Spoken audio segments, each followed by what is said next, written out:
I've always been very conscious of my teeth. I was born in an era where you weren't taken to the dentist. You know, in the early years of the 40s, that was not a priority in a family.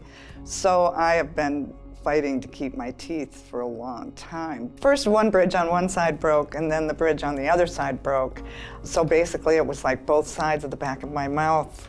I was a mess. I couldn't chew. I felt awful. I mean, I was conscious. I was very self-conscious. Kay presented to our office not liking the way her teeth looked. The teeth were breaking down, and there was one tooth in particular that she didn't care for. So in Kay's case, we were able to work together, come up with a smile design, and crown her teeth.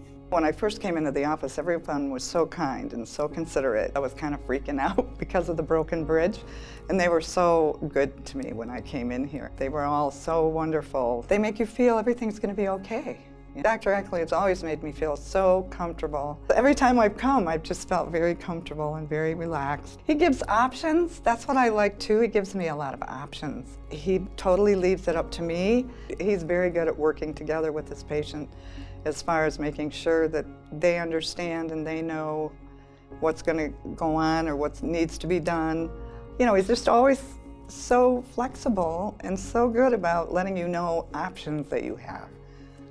Now that the work is completed, it feels so nice, and I can smile now that the work is done and not feel conscious at all. And I can eat, I can bite, I can chew. He's just done wonders. Dr. Ackley has done wonders with my mouth. He's just helped me a lot. Dr. Ackley and this whole staff is just awesome, and I'm so thankful I found them.